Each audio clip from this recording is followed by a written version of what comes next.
ओम श्री परमात्मने नमः। श्री रामचरितमानस अध्याय लंका कांड पेज 778 आगे। अत्यंत विचित्र फौज शोभित है, मानो वीर वसंत ने सेना सजाई हो। सेना के चलने से दिशाओं के हाथी डिगने लगे, समुद्र क्षुभित हो गए और पर्वत डगमगाने लगे। इतनी धूल उड़ी कि सूर्य छिप गए।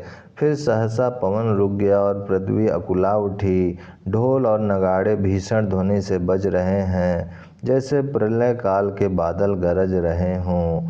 फेरी नफीरी तुरही और सहनाई में योद्धाओं को सुख देने वाला मारू राग बज रहा है। सब वीर सिंहनाद करते हैं और अपने अपने बल पौरुष का बखान कर रहे हैं। रावण ने कहा, हे उत्तम योद्धाओं, सुनो, तुम रीछ वानरों के तट को मसल डालो और ये मैं दोनों राजकुमार भाइयों को मारूंगा। ऐसा कहकर उसने अपनी सेना सामने चलाई। जब सब वानरों ने यह खबर पाई तो वे श्री रघुवीर की दुहाई देते हुए दौड़े।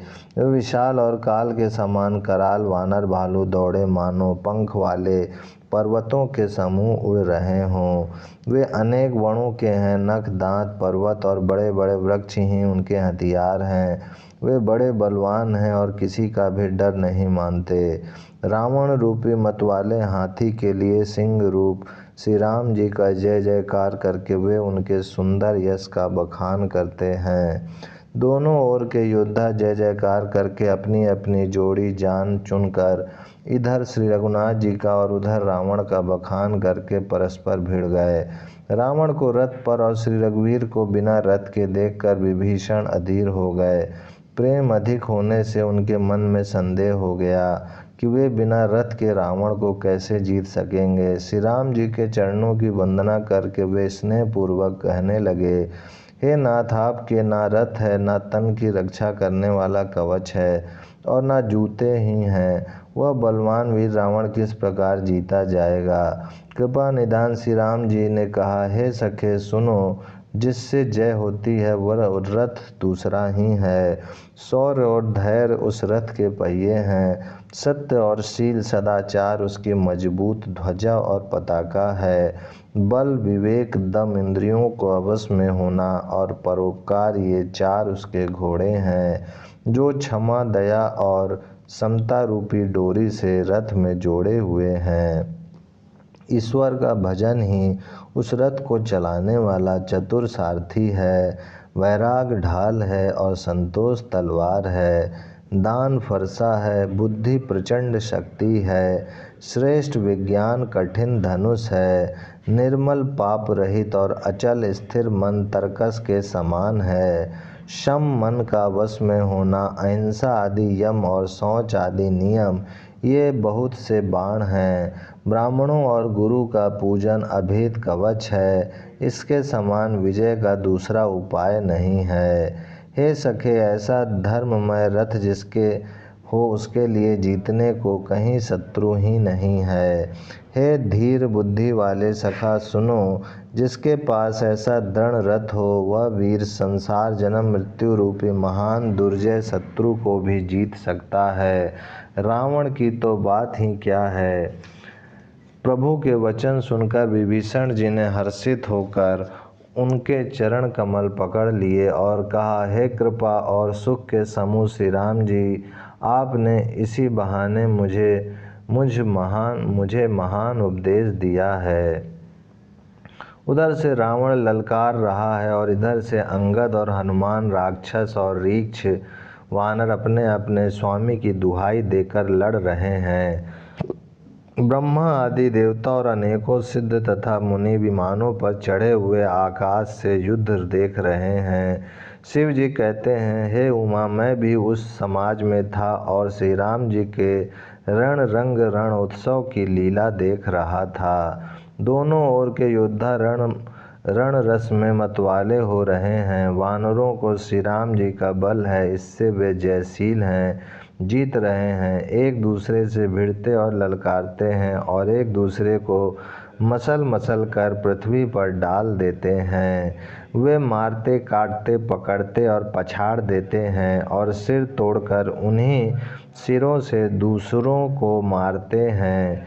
पेट फाड़ते हैं, भुजाएं उखाड़ते हैं और योद्धाओं को पैर पकड़कर पृथ्वी पर पटक देते हैं।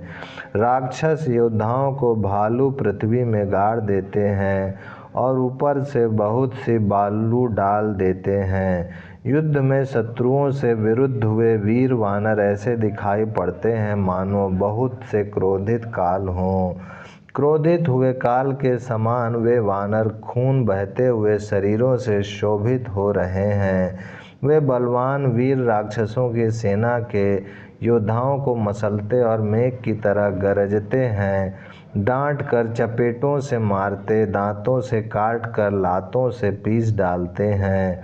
वानर भालू चिंघाड़ते हैं और ऐसा छल बल करते हैं कि जिससे दुष्ट राक्षस नष्ट हो जाएं। वे राक्षसों के गाल पकड़कर फाड़ डालते हैं, छाती चीर डालते हैं और उनकी हथेलियां निकाल कर गले में डाल लेते हैं।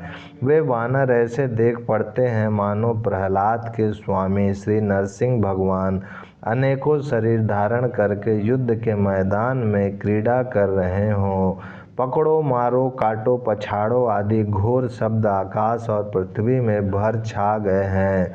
श्री रामचंद्र जी की जय हो, जो सचमुच तृण से वज्र और वज्र से तृण कर देते हैं, निर्बल को सबल और सबल को निर्बल कर देते हैं। अपनी सेना को विचलित होते हुए देखा, तब 20 भुजाओं में 10 धनुष लेकर रावण रथ पर चढ़कर गर्व करके लौटो लौटो कहता हुआ चला। रावण अत्यंत क्रोधित होकर दौड़ा। वानर हुंकार करते हुए लड़ने के लिए उसके सामने चले। उन्होंने हाथों में वृक्ष, पत्थर और पहाड़ लेकर रावण पर एक ही साथ डाले। पर्वत उसके वज्र तुल शरीर में लगते ही तुरंत टुकड़े टुकड़े होकर फूट जाते हैं।